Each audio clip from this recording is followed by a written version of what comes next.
Pleased to have two chapter officers with us today who are presenting our webinar.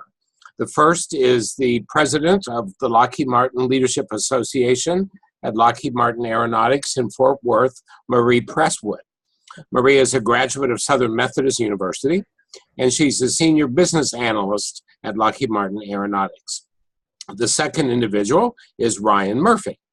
Ryan is a graduate of the University of Texas at Austin and received his master's and his JD at the University of Illinois. He is manager of F-35 subcontract management for Lockheed Martin Aeronautics, and currently he serves as chairman of the board for this chapter. So these two have a history of working together, and my guess is they give and receive a lot of feedback to and from one another. So I'm going to turn it over to them and allow them to take the reins. So Marie and Ryan, it's all yours. Thanks, Steve. Yeah, thank you, Steve, for that wonderful introduction. Thanks to everybody on the webinar for joining us today. Marie and I are really excited to present on giving and receiving feedback because, as Steve alluded to, we do give each other feedback quite a bit. It's a part of a good working relationship. And as I'm sure you can imagine, feedback is crucial to awareness and improvement. You know, as the president and chairman of LMLA, you know, not only do we give feedback to each other, we receive feedback all the time from our chapter membership, from the other officers on the board, from executives at our company, who all have ideas of how we can do things differently, make improvements, make changes. And it's the absorption and disposition of this feedback that allows us to change and grow to support our membership. So feedback is really crucial, right, to anybody's development, business, personal, it doesn't matter. Feedback is important. You know, I'm going to step back and talk a little bit about Lockheed Martin Aeronautics for a minute, and kind of the reason that Marie and I wanted to do this as a topic for a webinar. It's related to the journey that Lockheed Martin Aeronautics has been on for actually a few years. Lockheed, and I'm going to probably start saying we when I refer to aeronautics here, we realized that there is a need for Lockheed to change the way that we do business if we are going to continue to be one of the leading defense contractors in the future. So, you know, for people that don't really know Lockheed Martin Aeronautics history, or, you know, maybe people that do, we built a significant part of our company, of aeronautics, on winning, you know, landmark platforms, right? 1980s F-16, awesome. And these are usually kind of 10-year deals. So 1990s F-22, amazing jet. 2000 F-35, our current platform that we're really kind of ramping up on. 2010, nothing. 2015, we didn't win the long-range bomber. Northrop Grumman won that. So production blockbuster programs is not the way that Lockheed Martin is going to be able to continue to grow in the future, right? And I said at the beginning, feedback is crucial to growth.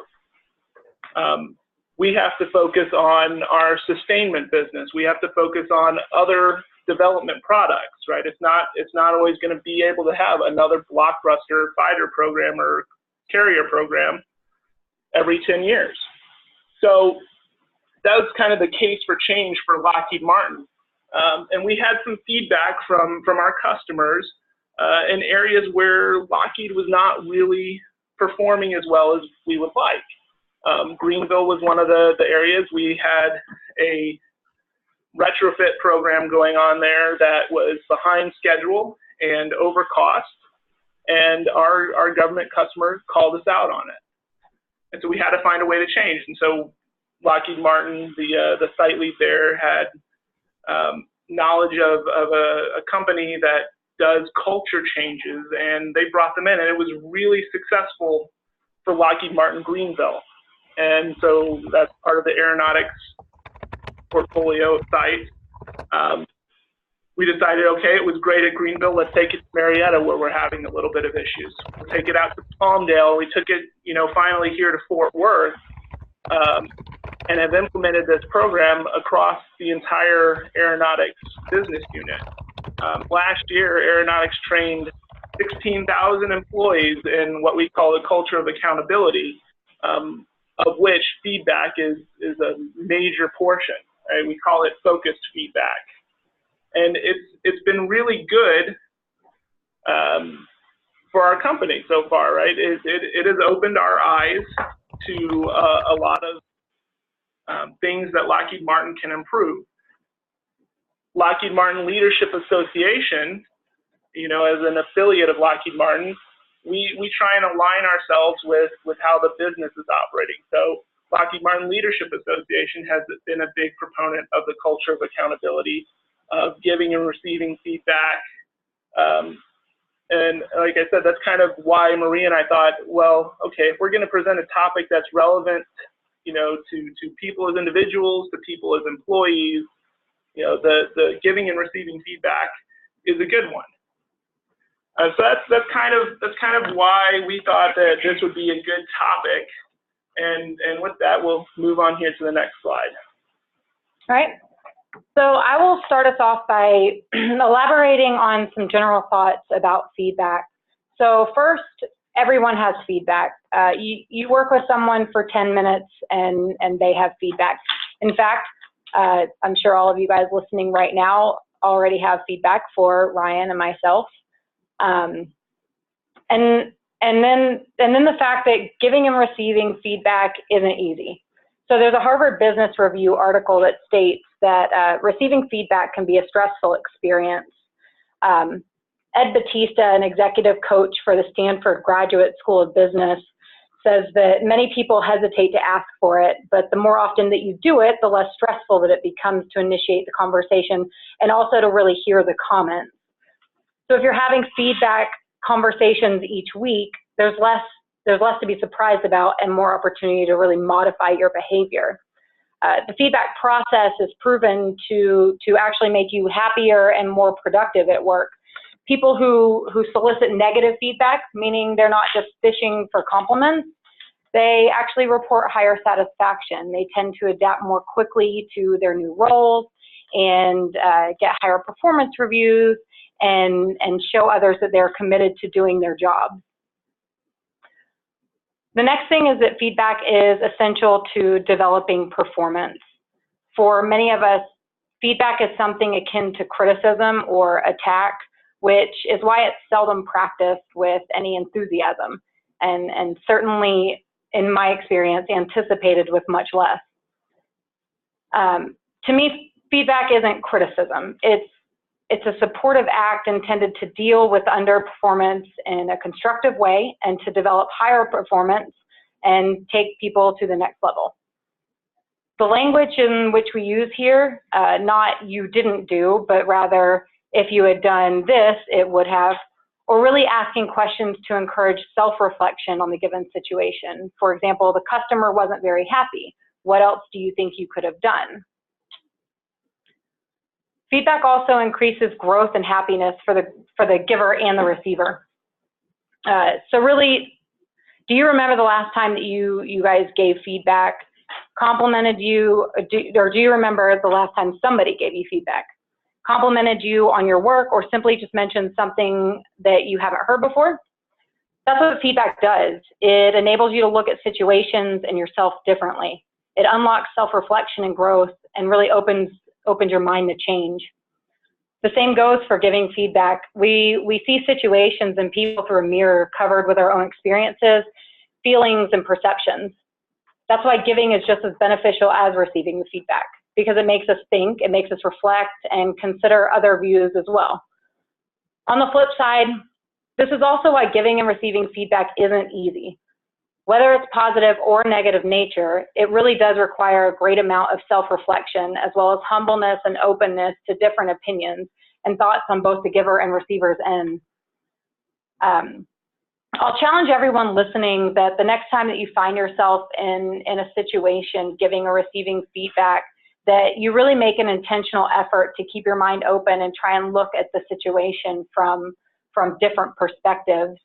And so that's a lot what Ryan and I are going to continue to talk about in this moving forward.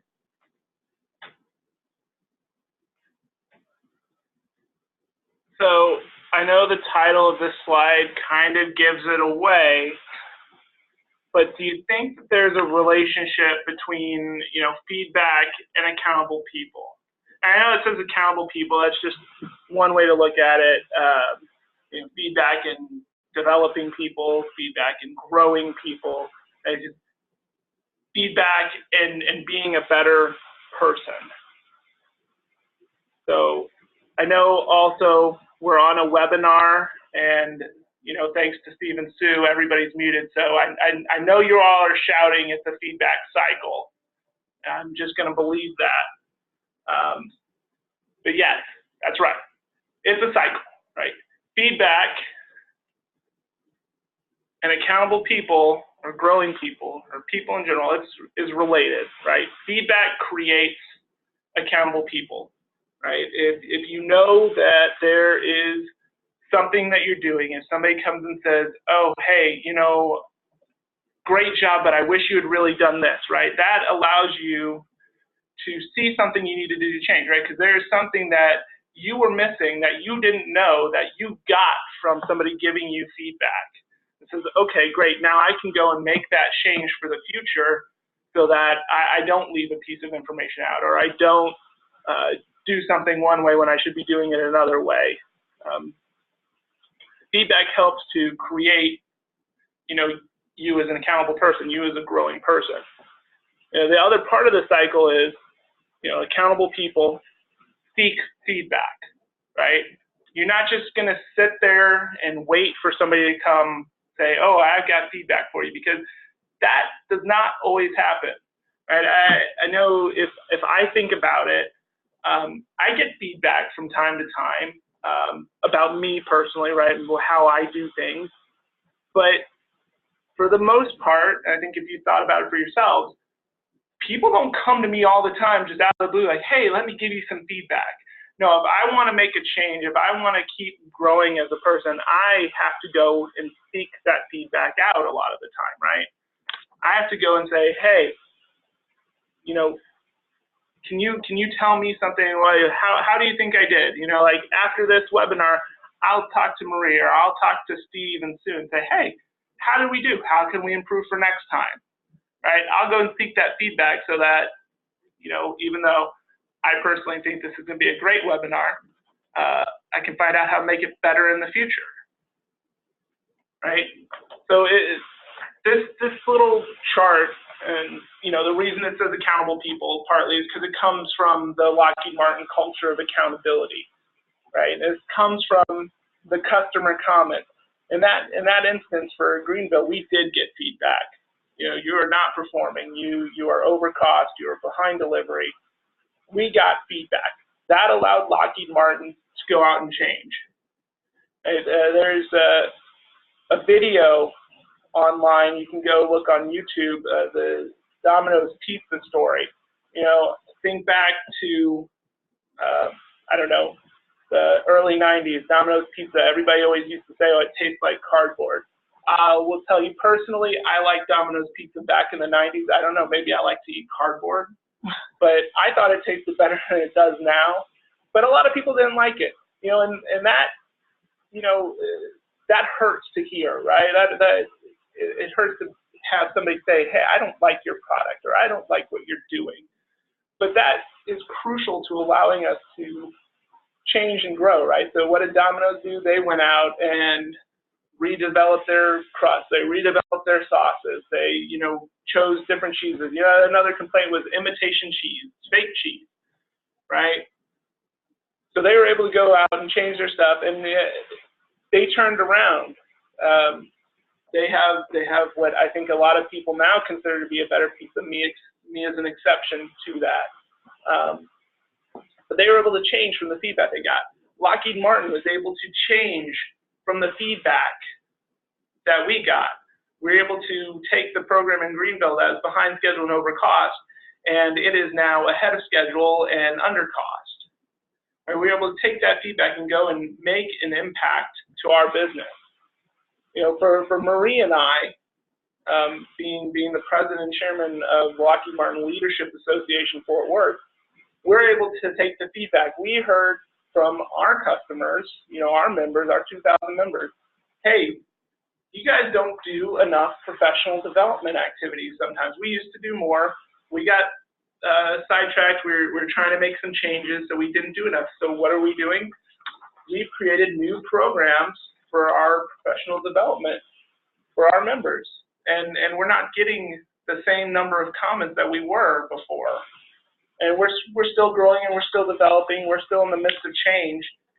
But we listened to the feedback from our members and we took it to heart. We made a change to try and improve the experience. You know, it's the same thing if you get personal feedback. You got to listen to what the person has to say. And, you know, actually, I'm going to kind of table this to later slides because I don't want to give anything away. But it's the cycle, right? You get the feedback. It makes you more accountable. When you're more accountable, you seek the feedback also because you know it's only going to make you that much better. And so let's go on to the next slide here, requesting feedback. So slide's blank because it builds, and I don't want to give away the secret like I did on the first slide with the feedback cycle answer. But the method by which you ask for feedback can and does influence the feedback that you get, if you get any at all. You have to be deliberate in your wording when you ask for your feedback. So, you know, if I were to say to Marie, do you have any feedback to me? You know, she could say, no. Or sure.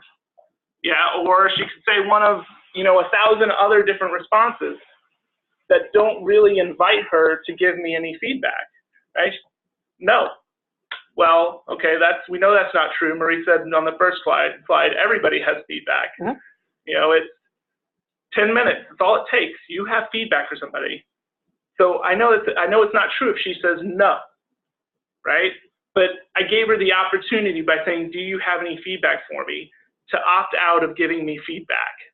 Or she could just say yes, right? And then not say anything else. And if I don't press her for it, then I'm not going to get that feedback, right? So you let the person off the hook by saying, do you have any feedback for me?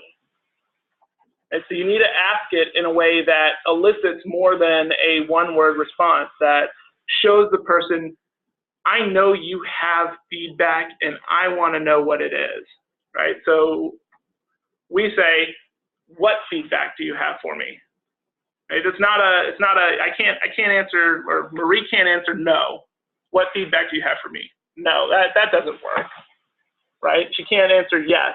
She has to say, you know, here's the feedback I have for you. You know, I think you're doing X, Y, and Z, or you need to be doing this. She has to give you the feedback.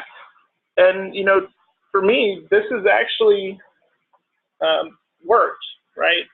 When I thought about this, when I first thought about the distinction in how I ask for feedback, you know, self-reflection, it does make a difference, because I mean, it's natural. Do you have feedback for me?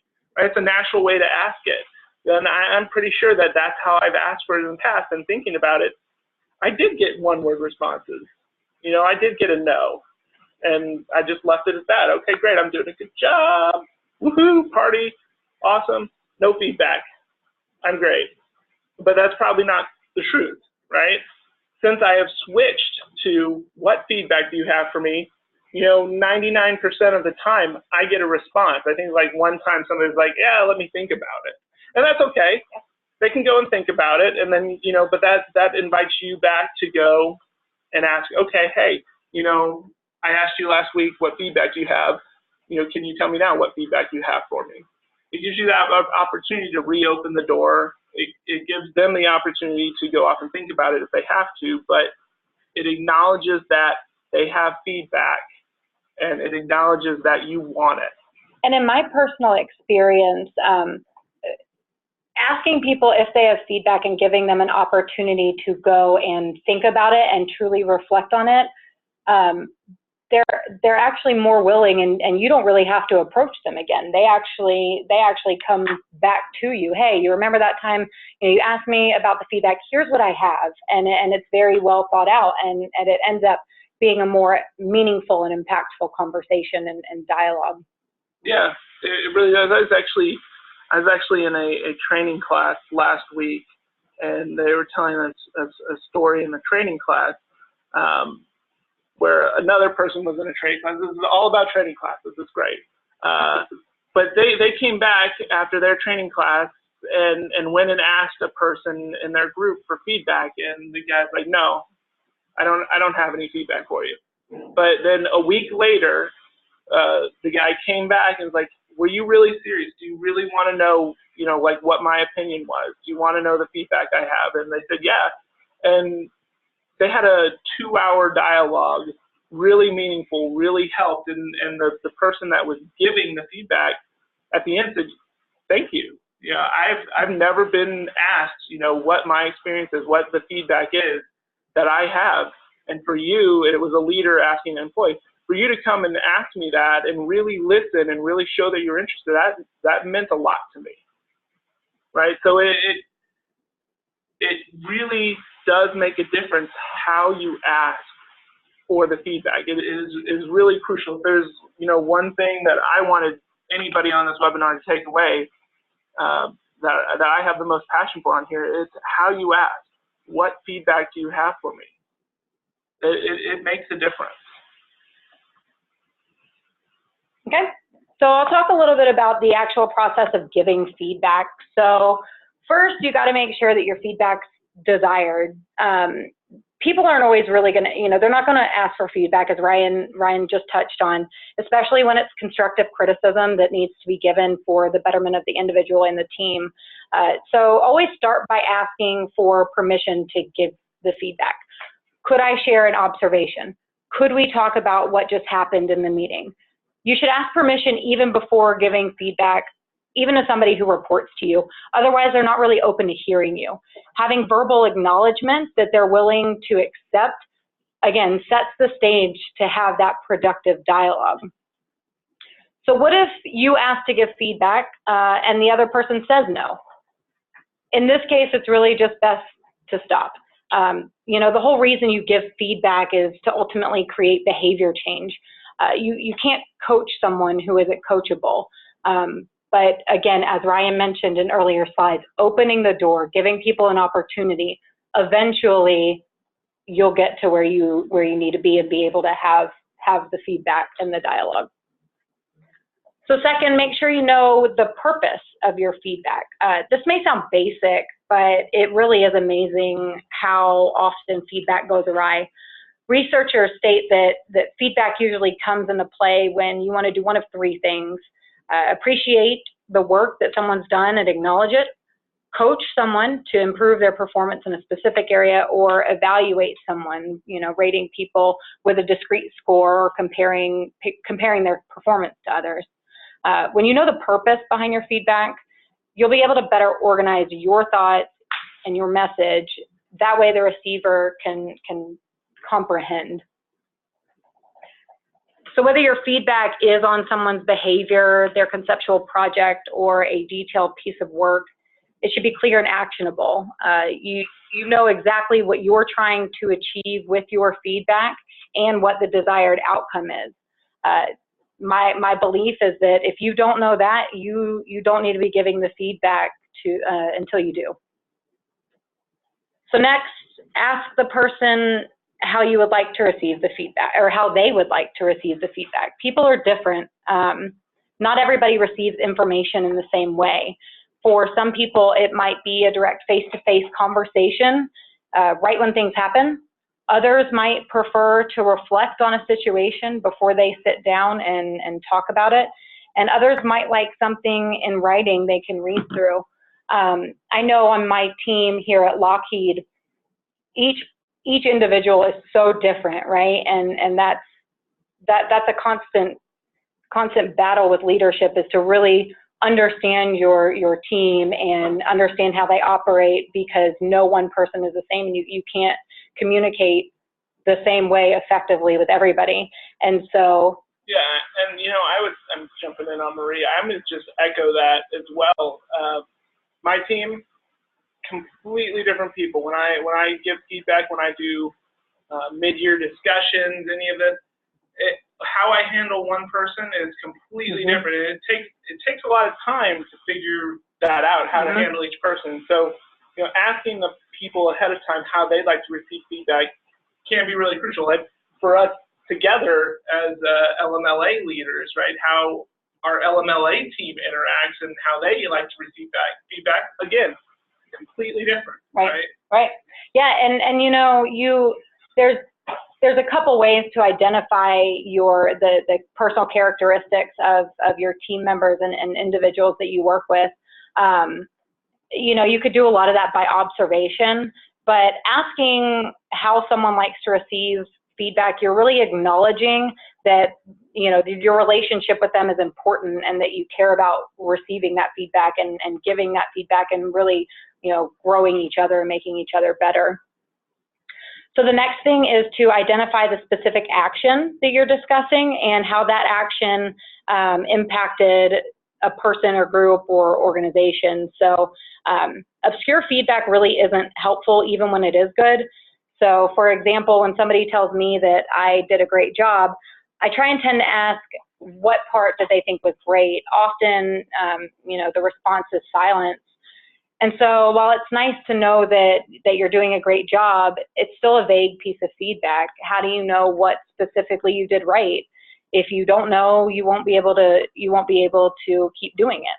On the flip side, and it's even worse to receive vague negative feedback. So if I told Ryan, that wasn't a great meeting, that comment gives him nothing specifically to work on. So in fact, if you're anything like me, if people make those comments to me, I end up dwelling and analyzing on what I did wrong and wonder what it was for the foreseeable future. So instead, test your comments by asking yourself, will Ryan know exactly what behavior I'm talking about? Was he unprepared for the meeting? Did he not manage the timeline well? Did he not facilitate the conversation appropriately? One of my personal pet peeves when I was in high school and college was when my English teacher would simply just write a giant red question mark next to something I'd written. What is that supposed to mean? Is my writing confusing? Do you want me to clarify something or just change the entire paragraph? So just remember that your colleagues aren't mind readers, and you really need to focus and make your points clear and specific. So the next thing is to provide thoughts on how to improve the action in the future. So now that you're clear on the specific action and the impact, focus on giving concrete steps on what that person can do next time to improve their performance. So in the example that I mentioned earlier with Ryan, I could say, next time, let's do a couple of dry runs so we're sure that you have the right content to fit the timeline.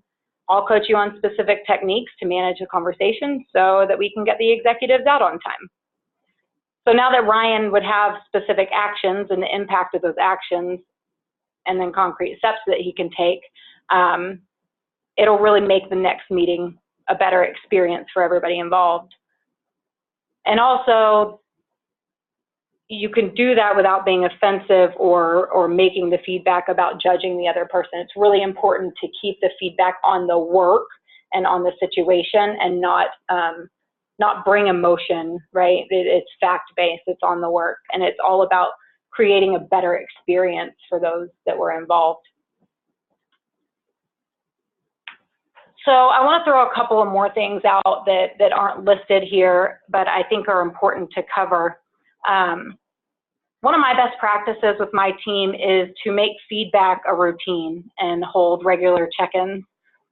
So personally, I think this is a great way to keep lines of communication open and chat about any friction points before they fester into larger issues.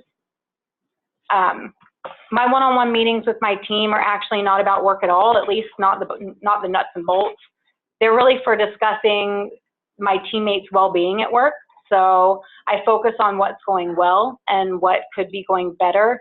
You know, one of our guiding principles here at LMLA is servant leadership. And so holding regular check-ins for me is just a great way to ensure that I'm serving the needs of my teams and my colleagues. I also want to point out to make sure to recognize the good. You know, when was the last time that you took the time to thank someone for a good piece of work? I know for, you know, the culture change that Lockheed Martin is going through, I tend to get it more regularly now, right? Focus on the good feedback, because that's just the culture that we're trying to influence here. But it's easy to forget that you need to give feedback in the good times as well as the bad. According to a Gallup poll, 67% of employees who strongly agree that their manager focuses on their strengths or positive characteristics are more engaged, compared with 31% of employees who strongly agree with their manager that their manager focuses on their weaknesses. If you don't recognize the good work, then don't be surprised to see it run dry. I've seen many really great performers become disheartened after their leaders failed to notice or recognize their efforts. So just be sure to acknowledge the good work and behavior and do it promptly, because timing is really important. Yeah, I just wanted to add one thing that didn't make it on this list, but probably should have.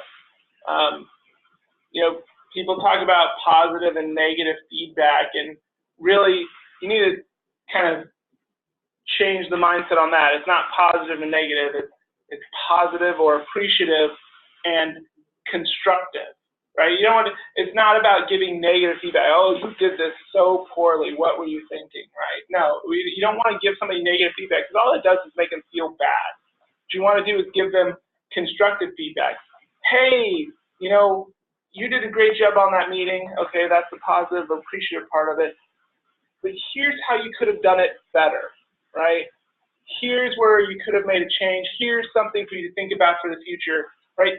Offer them the constructive comment, right? I guess that's kind of the last bullet, but I wanted to make sure to change it, you know, to provide thoughts on how to improve that action. Here's what you could do better, right? But you don't want to present it in a negative light, right? You want to present it in a constructive light, because the person receiving the feedback will be a lot more open to it if it's more constructive in nature, rather than just, oh gosh, what in the world were you thinking, right? So make sure you kind of keep your mindset around a positive or appreciative feedback and constructive feedback, and steer away from the negative feedback wherever you can. And I really, honestly, personally believe you can, in every situation, find a way to take it from negative to constructive. Okay. So now we'll talk about receiving feedback. So I'll talk about a few things here, and then Ryan will elaborate on some more. So how you receive feedback is the most critical part of this whole process. And so there's really only one good response, and that's thank you. So first, genuinely thanking people for their feedback doesn't acknowledge that the feedback is positive or negative, right or wrong, relevant or irrelevant. It simply tells the other person that you've heard what they have to say. It shows them that you appreciate it. You appreciate that they are offering their thoughts and that they took the time to do so. You're expressing this clearly, and really in the simplest of terms is, thank you, I appreciate your feedback and your perspective. My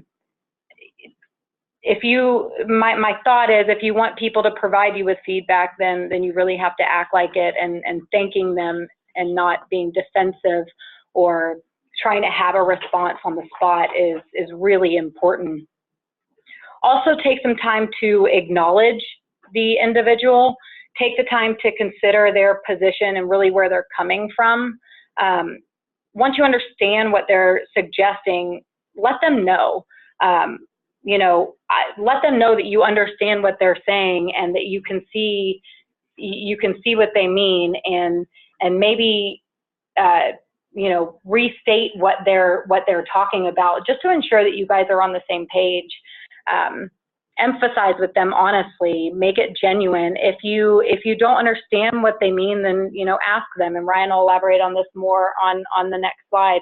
And then finally, you know, you have to reflect on this. So when the session's ended, truly consider their suggestion or their feedback, see the value in what they're saying, consider how it would impact your colleagues and your team members and how feasible it is. Don't feel inclined.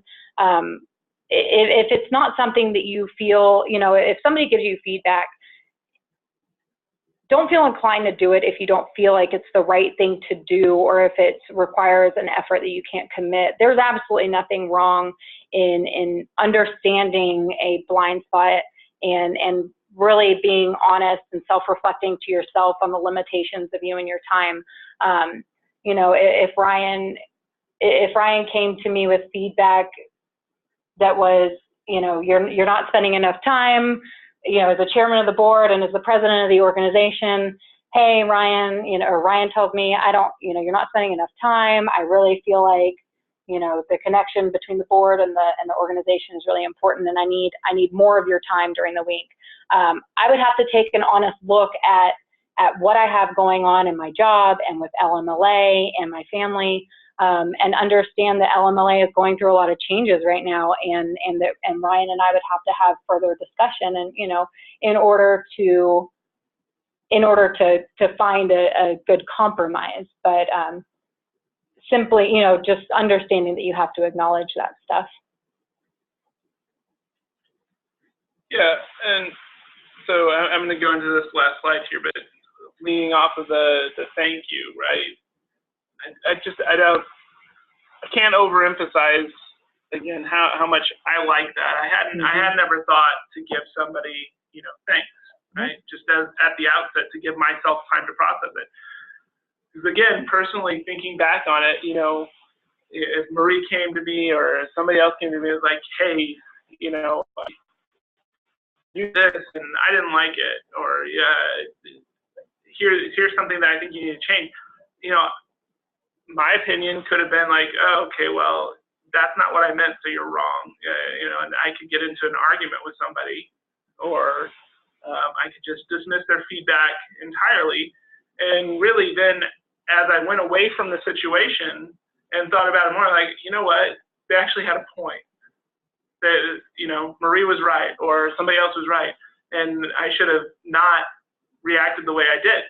So just taking this, and even if it really upsets you in the moment, just be like, hey, thanks for the feedback. That gives you the time to go up and, you know, out of the moment, say, oh, okay, yeah, I get it, I understand. So now let me go back and have a more rational, or less emotional, right? Is emotional intelligence. You know, have a real conversation with the person, right? So that kind of goes into this first bullet here too. Don't attempt, or do not attempt, to address the feedback as you're receiving it, right? You gotta take yourself out of the moment. That's what the thank you does. Gives you the time to process what the person is saying, right? When one human being speaks to another, he or she needs to experience, you know, two very fundamental things. They need to know that they've been understood, right? The person giving you feedback wants to know they've been understood. That's what the thank you does. You know, and they want to feel like what they said had some form of value, right? That also kind of comes with the thank you, but then it comes with the action follow-up or the discussion follow-up after you've processed what they said. You know, there's a story that I had heard one time about a leader here at Lockheed Martin. You know, he would come in, get feedback from his team, and then he would, you know, say, oh, that feedback's wrong, or, you know, that feedback's irrelevant, or that feedback's not pertinent to the issue at hand, right? And would just ignore the feedback. And, you know, I would ask a question again to the audience, but I know you're on mute, so I'll just give you the answer right away. You know, what do you think happened to the feedback?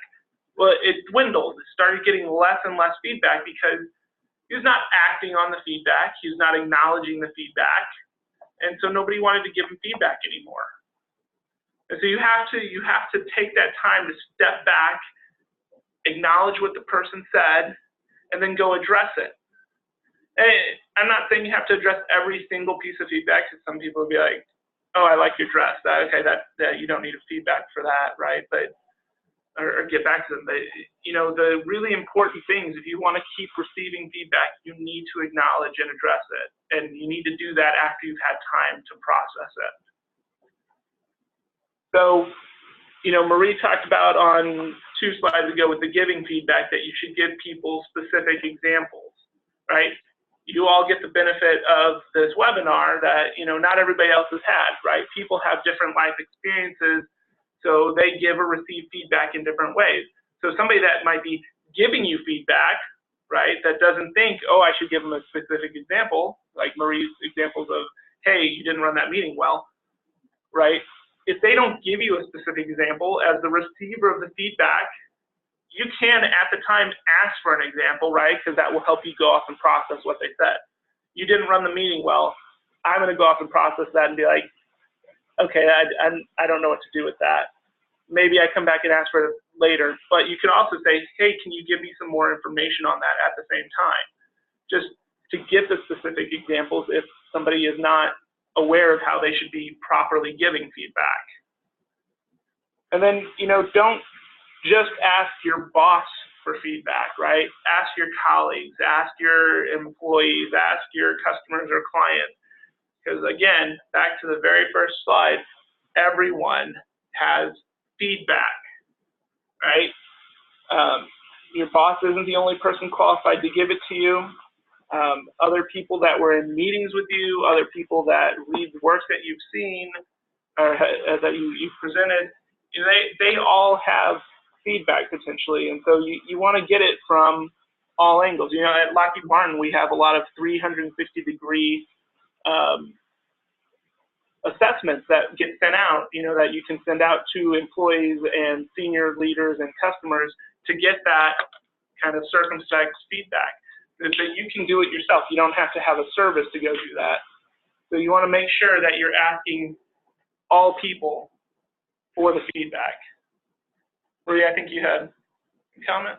Yeah, so I mean, I will move to the question chart, but before we actually get to the question, I wanted to really end on a success story of the power of effectively receiving feedback. And I'll use the example with LMLA and the changes that we're going through right now. So since I've been a part of this organization and gone through the ranks and ultimately started in January as the president, we've received a lot of feedback from our members. They love to voice their opinions, and we love to hear them. The feedback that we were getting was that we had turned into a social club, that select people were getting preferential treatment, that we weren't really evolving, and that we weren't aligned to the real world, and we weren't really helping our members with leadership development, and that stuff is hard to hear. And so it took some time to react effectively, especially on this stage, right? We revised our mission and vision. You know, Ryan's the chairman of our board, and he led the team through revising our mission and vision. That led to us leading the team to look at our value proposition and what enhancements that we can make to that. And ultimately, it's led to an organizational restructure. These are major changes that we're making here and that we're tackling as a team, and things that we've never done before. And it's all based on the feedback that we got and really what it took and the steps that it took to start making these changes. And in no way are we finished. I just got finished hiring, you know, new VPs to report to me, and we're just now getting new team members on board to really start implementing more changes and actually executing an enhanced value proposition. There's still a lot of work that the team needs to do, and I'm sure, as all of you know, change isn't easy.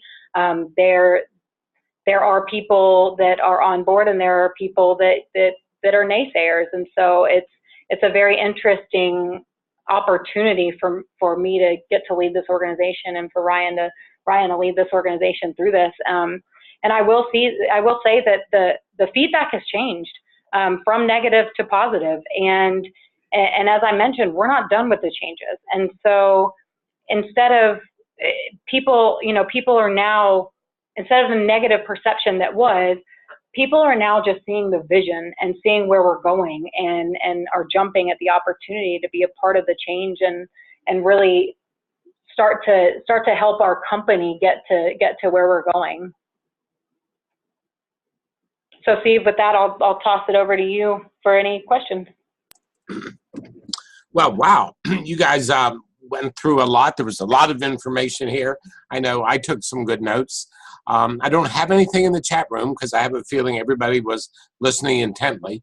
It's really nice when you have two people doing these. I think that dynamic is good. So I'm going to ask Sue to unmute everybody, and we'll see if people have some comments and some questions for you. So kind of on 3, 2, 1, here we go. Anyone? This is Avis. I've got one question and one comment. Can you hear me? Yes. Yeah.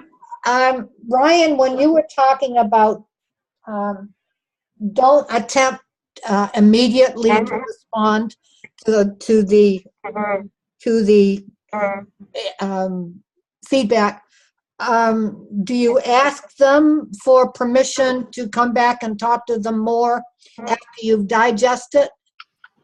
So Yeah, that they are aware that will be a further discussion on this? Yeah, I think you could do that. So it's easy for us right now because we just, like I said at the beginning, took 16,000 people through a workshop on giving feedback. And that's part of it, is the thank you, so you have time to come back. For people that aren't really initiated into that format, yeah, absolutely. Still tell them, thank you for the feedback. I'd like to go off and think about what you said and then come back and have a discussion. Will that be okay with you? I think that if you said that to anybody, they would say, yeah, right? They'd say, sure, yeah, come back and talk to me. That would be great, because you're acknowledging that you heard them still and that you need time to process it. Well, and you're also acknowledging that they are important enough for you to follow back up with them, right? And so I agree with Brian. I absolutely think that's something that's encouraged.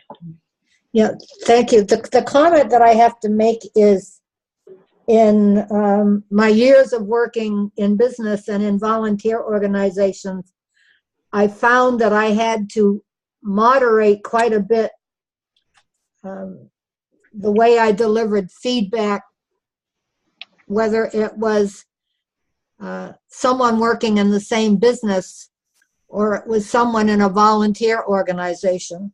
I discovered that people working in volunteer organizations were much more touchy about feedback, even if it was well-intentioned and constructive and followed the Toastmasters, sandwich rule of first you give them some appreciation, then you give them some constructive feedback with examples, and then you encourage them to keep on working in the organization.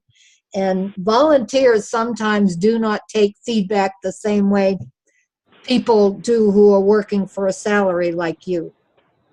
That's something that I actually struggle with. It's a lot easier to give and receive feedback on my team at my job than it is an LMLA, and I have struggled with that. This organization has struggled with that, and that's actually one of my goals as president, is to be more intentional, because you call yourself a leadership development organization, and you're not actually developing leaders if you're not able to effectively provide the feedback and have the dialogue together. And so I 100% agree with you, and it's a struggle that I have.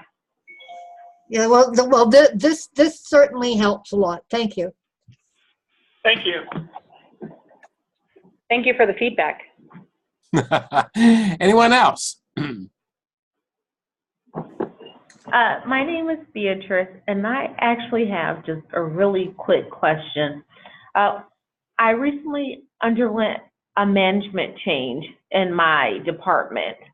Now, the previous management style was not very open when it came to feedback, giving or receiving. And so it kind of just trickled throughout my department where, no one was giving or receiving feedback in any form. So I kind of became the, oh, okay girl. So if they go, do you have any feedback? No. Or if they ask my opinion, I just go, oh, okay. So we have a brand new director over in my area, and they give feedback, and they're like, give feedback, receive it, and they're rah, rah, rah. And I'm not going to lie to you, we don't know how to take it. So I guess my question is, are there any tips or baby steps that I can take in getting my feedback, giving and receiving mojo back to me? Because his feedback to me was, why do you say, oh, okay to everything? And I'm just like, So are there any tips that you can give? Because I really would like my feedback mojo back. So. Yeah, start small and practice, right? I mean, you don't have to go into your new director with a major issue at the beginning, right? Start small with little things that you're more comfortable with to kind of develop that. I'm not saying that you're stressed giving feedback necessarily, but on the first slide, or one of the first slides, we talked about how it is stressful to give feedback, and your previous management created an environment that made it stressful to give feedback. So you need to just kind of, okay, my new manager is okay with it, my new director is okay with it. Let me start small, let me test the waters, and then I can as I keep doing it, be more comfortable doing it with this new management, see that they actually are open to it, or maybe you find out that they're not and you need to figure out a different way. But hopefully, it seems like they're trending in the right direction. Just test the waters, see how it goes, and then you can start stepping up the types of feedback that you give. Thank you. This is Davis. Is your new director aware of what went on before they came into your area? I don't know how aware they are. I'm going to say that they are very aware of it because the new management's been, for lack of a better term, very kind in their feedback and meeting with everyone and making sure everyone knows that they have an open door and it's okay for us to come in and actually speak with them and voice our concerns. Well, that's a very important big step up, which leads. You certainly should be welcome to start, as Ryan says, with small steps and build on small successes. Thank you both. Thank you. That's a great additional feedback from the audience. Love it. Thank you. And kind of to that end, we have one in the chat room. It says, hi, do you have any tips on how to handle receiving feedback from someone who isn't good at giving it constructively, i.e. it's offensive, and deconstructing to find the constructive bits is challenging and tiresome. Let me try that again. i.e. it's offensive and deconstructing it to find the constructive bits is challenging / tiresome. That's kind of the way that came in. I think we understand the question. Go ahead, Marie. Yeah. So, all right, Ryan, you can let me know if this wasn't the proper way. I'm going to tell you guys an example that I had one time, and you guys can tell me if I handled it right, and Ryan can correct me if I was wrong.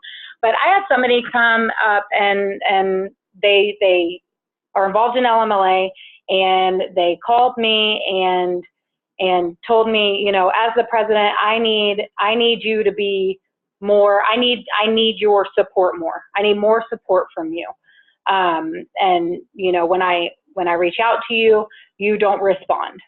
And so I started just with some questions, because it was very, you know, the way that feedback was given was just, you don't do this, you're not doing this, you're not supporting me, I can't get a hold of you. And it was just very accusatory, right? And so I started with just some questions. I said, okay, you know, at Lockheed we have an instant messenger, an in-company instant messenger. So I said, okay, have you tried to IM me? Well, every time I do, you don't respond. Well, I save all my IM conversation history, so I was able to go back and look and just make sure, you know, I said I have nothing that I missed and I haven't seen it, you know, have you emailed me? Well, no, I haven't. Okay, you know, so I just kind of went through a series of questions to try and dig a little deeper. And what I found was that it was simply just a perception on him from one time over the past 6 months. And really there wasn't any real issue. And then we flipped the conversation by saying, in the future, if you need me at a meeting, I need you to reach out, send me an email. You know, I told him the best way to contact me was through email. Send me an email letting me know that there was a meeting and I needed to attend because it was important for this decision. And then make sure that if he needs me at a meeting, that he schedules time on my calendar that I am showing available, right? And so we just walked through the steps on how we could make that shift in the future. I don't know if that was helpful. I think that's you know, a good example. I think as a generalized response, you know, if somebody is giving you disparaging feedback and that's the only kind of feedback you're getting from them, I would suggest giving them some feedback about their feedback. I mean, you know, ask if they're open to feedback. Tell them, hey, so this is the couple of things that you've said to me, and you know, I don't know if you're intending it for it to come off this way or not. You know, hopefully not. But here's how I think you could do it in the future, right? Give them the suggestion for the specific action, right, that they can take in the future. I don't know what to do with this. You're just telling me you don't like my blazer. Well, that doesn't help me change anything. How can I change it, right? Ask for the specifics of what you could do. And tell them that's how you'd like to receive the feedback in the future, and hopefully, you know, they can work with that. I mean, I'm hoping that it's not just a completely toxic relationship between you and this individual, that maybe they just don't know how to give feedback properly. If it's a bad relationship, you know, this tact might not work, and I'd have to really kind of understand a little better to, I think, give you better advice on that. But my hope is they're just not good at giving feedback, and you can just kind of take the benefit of your experience and the benefit of this training and say, hey, here's how I'd like to receive feedback in the future. You know, let's talk about